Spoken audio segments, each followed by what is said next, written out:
आप सभी का अपने इस हिंदी सारथी आरएस क्लासेस यूट्यूब चैनल पर स्वागत है। मेरी तरफ से आप सभी को सप्रेम नमस्कार। आज हम कक्षा 8वीं की हिंदी पुस्तक वसंत भाग 3 से पाठ नंबर 12 सुदामा चरित का विस्तृत अध्ययन करेंगे।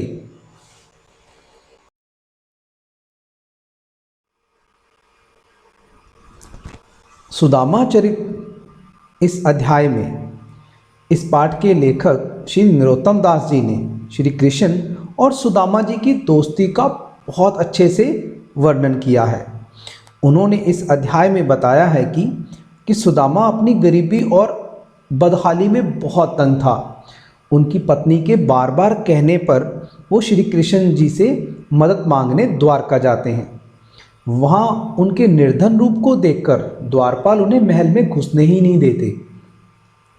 लेकिन जब बहुत बार विनती याचना करने पर जब द्वारपाल महल के अंदर जाके श्री कृष्ण जी को बताते हैं कि एक बहुत ही निर्धन व्यक्ति जो अपना नाम सुदामा बता रहा है वो आपसे मिलने आया हुआ है।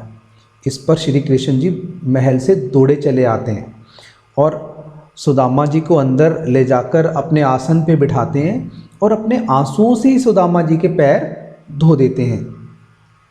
फिर श्री कृष्ण जी सुदामा जी की पोटली से चावल खात लेते हैं और उन्हें उलाहना भी देते हैं, उनको ताना भी देते हैं कि जैसे एक बार आपने गुरु माता के द्वारा चावल दिए गए थे, आपने मेरे हिस्से के चावल भी खुद ही खा लिए थे, आज भी आप कहीं वैसा ही तो नहीं करने वाले। और बाद में बहुत अच्छी तरह से उनका आदर सत्कार करके श्री कृष्ण जी सुदामा जी को विदा कर देते हैं। लौटते समय सुदामा जी के मन में बहुत सारे विचार आते हैं कि कृष्ण जी उनके बचपन के बहुत अच्छे मित्र दोस्त सखा थे, उन्होंने उसे कुछ ऐसा तो धन दौलत दान दिया ही नहीं जिसके लिए वो उनके पास आए थे। वो तो मन की बात को भी जान लेते हैं। लेकिन जब वो अपने गांव पहुंचते हैं और अपनी झोंपड़ी की जगह उन्हें बहुत ही आलीशान महल देखने को मिलते हैं तो वो आनंदित हो उठते हैं, भाव विभोर उठते हैं और श्री कृष्ण जी की महिमा के चर्चा गा गा कर सबको सुनाते फिरते हैं। तो ये पाठ सुदामा और श्री कृष्ण जी की दोस्ती के ऊपर आधारित है। ऐसे दोस्त भगवान सभी को दे। तो आगे हम अगले पेजों पर हम इस पाठ का विस्तृत अध्ययन करेंगे। पाठ नंबर 12 सुदामा चरित। इस पाठ के लेखक हैं श्री नरोत्तम दास जी। उनके पहले पद में कवि ने सुदामा जी के श्री कृष्ण जी के महल के बाहर जब वो आते हैं और जब वो अंदर आने की अनुमति मांगते हैं उसका वर्णन पहले पद में किया गया है। और जब द्वारपाल श्री कृष्ण जी को जाकर बताता है कि एक व्यक्ति बिना पगड़ी जूतों के और कमज़ोर सा आदमी है, फटी सी धोती उसने पहन रखी, आपसे मिलने आया है और आश्चर्य से पूरे द्वारका को देख रहा है और अपना नाम सुदामा बता रहा है। इस पहले पद में ये जो इसका भावार्थ जो है आगे हम इसके पंक्तियों के अध्ययन के साथ साथ सीखेंगे। शीस पगा न झंगा तन में, प्रभु जाने को आहे बसे के ही गरामा। द्वारपाल श्री कृष्ण जी को बताता है कि उसके सिर पर पगड़ी नहीं है, एक फटा पुराना सा उन्होंने जो कुर्ता है वो पहना हुआ है और जाने को आहे बसे के ही ग्रामा, और पता नहीं कौन से ग्राम से वो व्यक्ति आया है।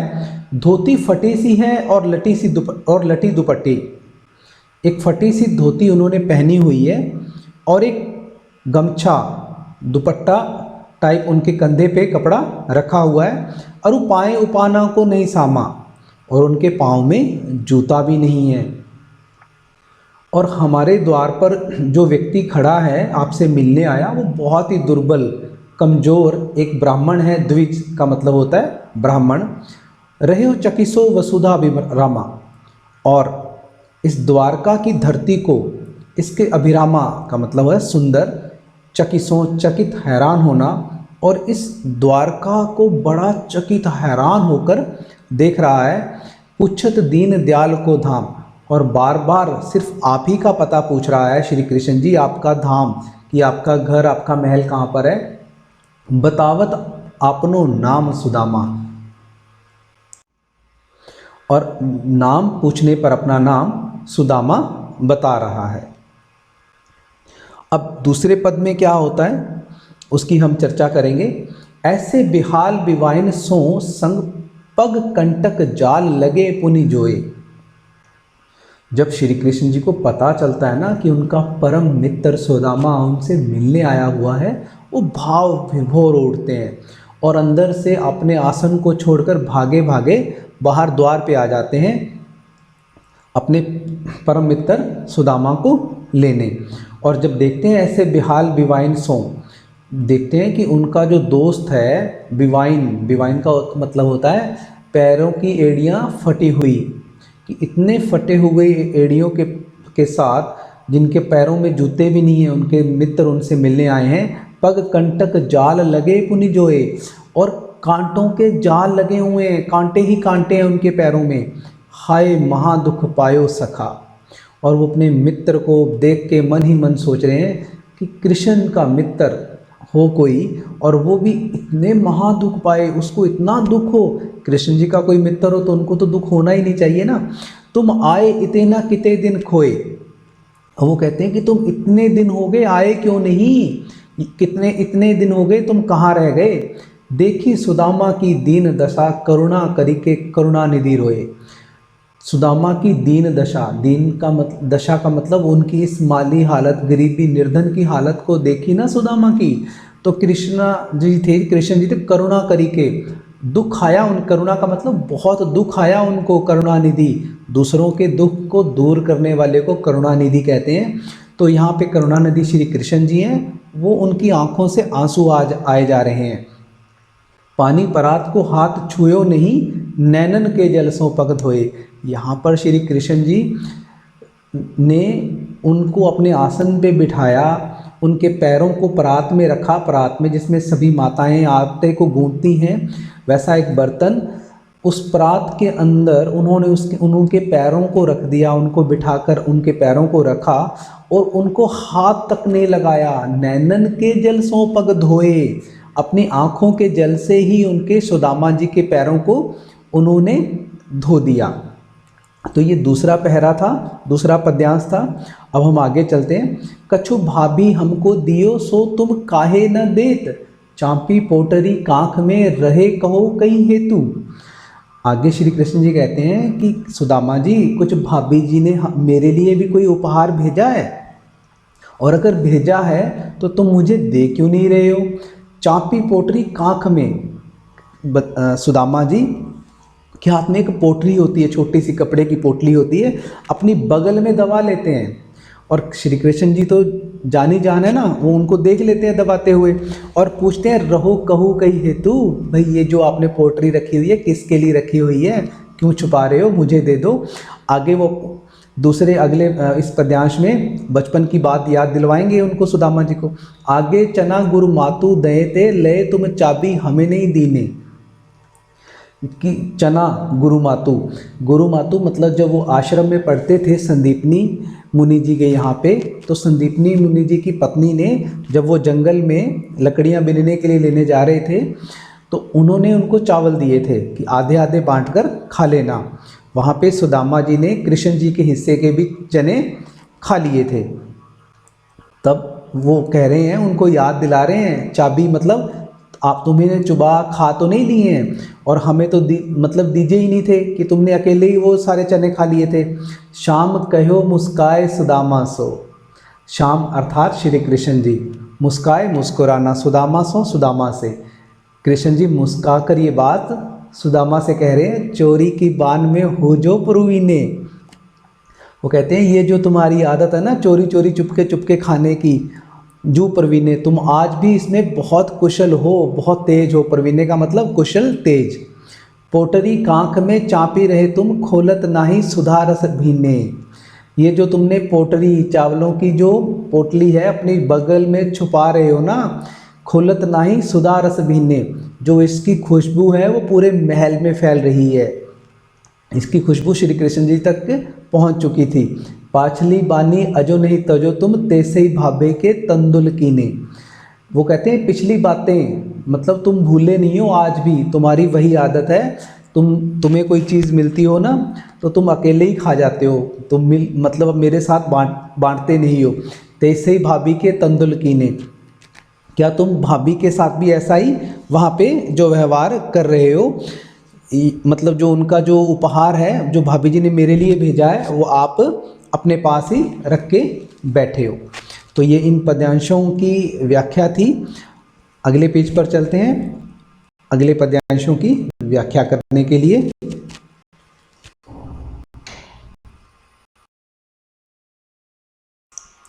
नरोत्तम दास जी द्वारा रचित सुदामा चरित पाठ में हम आगे वाले पद्यांश का अध्ययन करने जा रहे हैं।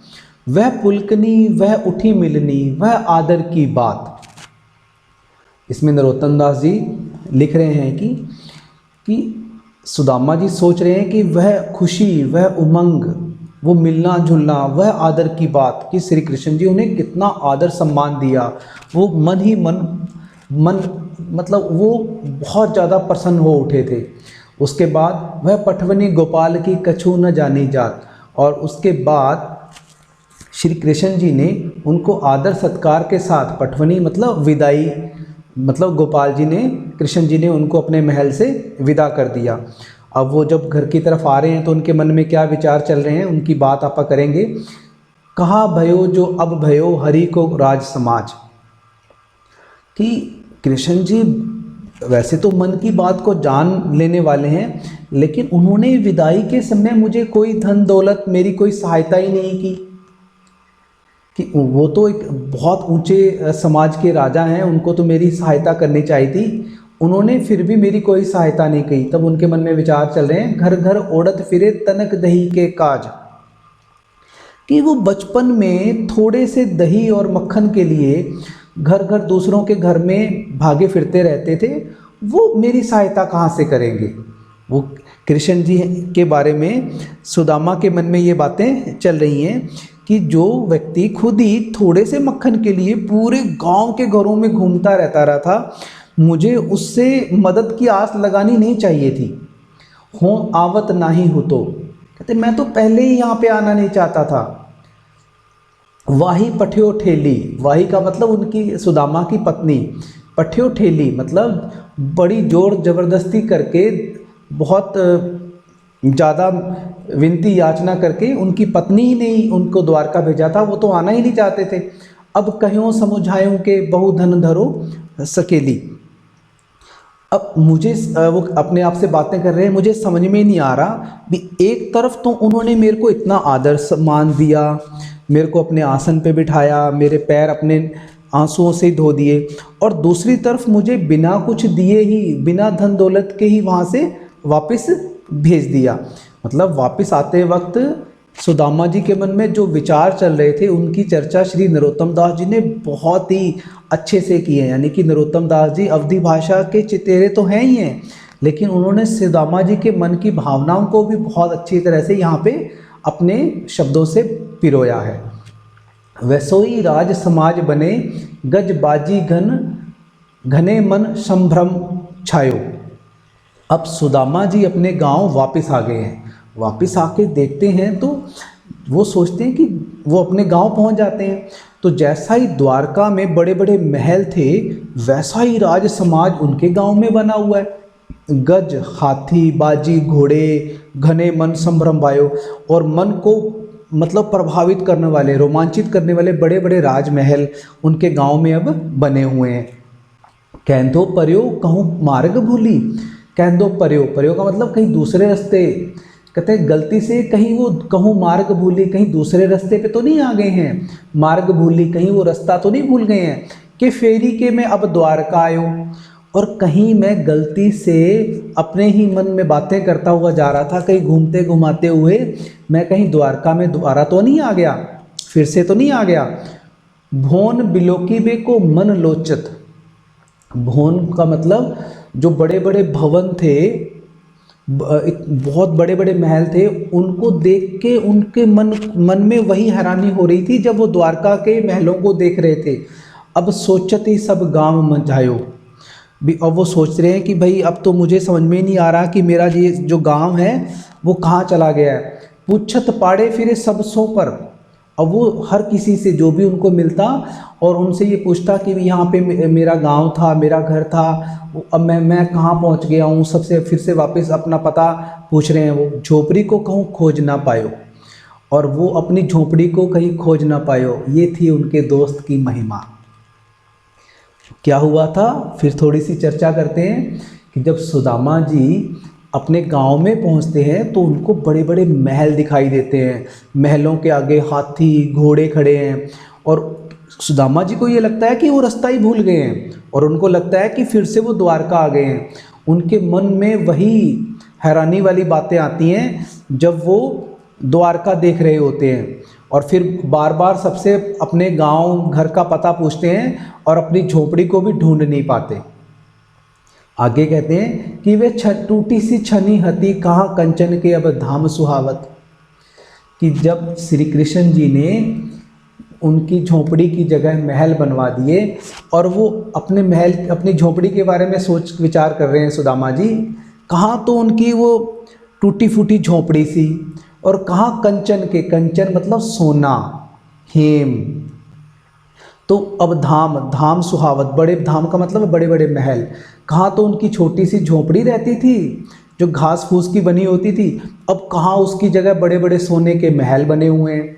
के पग में पनई न हती कह ले गजराज उठाडे महावत, और वो कह रहे हैं कि पग में पनई, कहाँ तो उनके पैरों में चप्पल नहीं होती थी, कह ले गजराऊ गजराजू, गजराजू का मतलब बड़े बड़े हाथी, गजराज हाथी को कहते हैं, ठाडे मतलब बहुत बड़े बड़े, महावत, महावत होता है जो हाथी को हाँकता है चलाता है।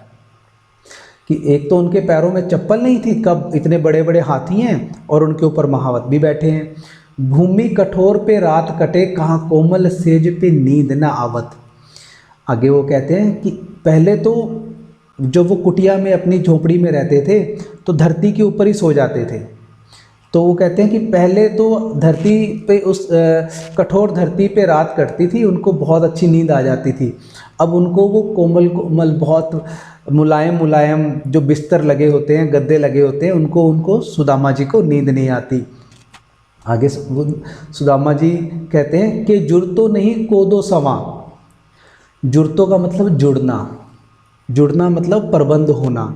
सुदामा जी कहते हैं कि एक तो वो भी समय था जब 2 समय की रोटी का जुगाड़ भी नहीं हो पाता था, कि सुबह खाने को मिल गया, शाम को मिलेगा कि नहीं मिलेगा पता नहीं था, मांग के खाते थे ना, वो लोगों से दान दक्षिणा लेके अपने खाने का निर्वाह करते थे।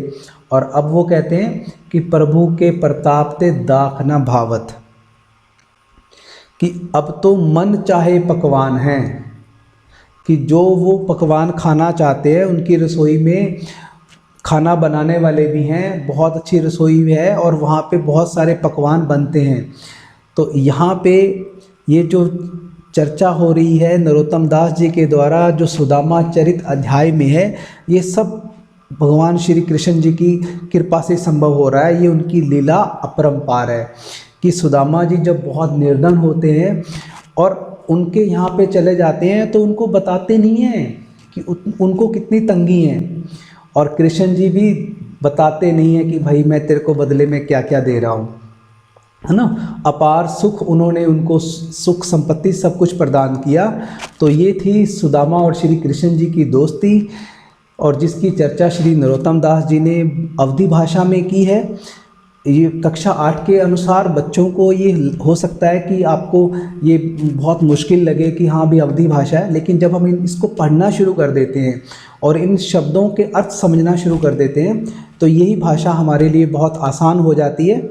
आगे जब आप कक्षा 10वीं में और 12वीं में आओगे तो आपको तुलसीदास जी के बारे में पढ़ने को मिलेगा, और उनकी अवधी भाषा जब आप पढ़ोगे तो आपका मन वो है ना प्रसन्नता से भर उठेगा। बहुत ही आसान भाषा का जो रूप है वो तुलसीदास जी ने कर दिया है, और तुलसीदास जी की जो महिमा है वो आप कक्षा 10वीं और 12वीं में आपको जानने को मिलेगी। मिलते हैं 10वीं में फिर अवधी भाषा के साथ। आपका ये साल मंगलमय हो, खूब मेहनत करो, बहुत सारी शुभकामनाएं आपको।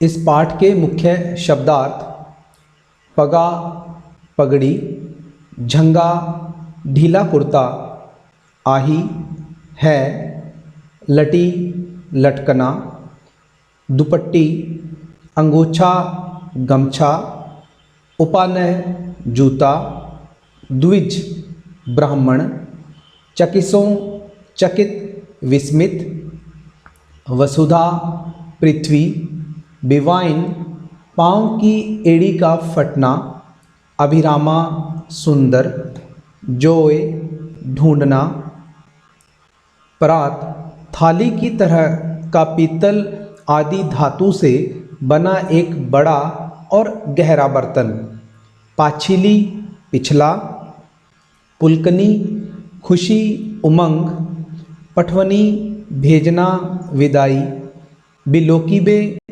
देखना, मझायो बीच में, सुहावत सुंदर भला लगना, पनही जूता, महावत हाथीवान, जुरत जुटना, प्राप्त होना।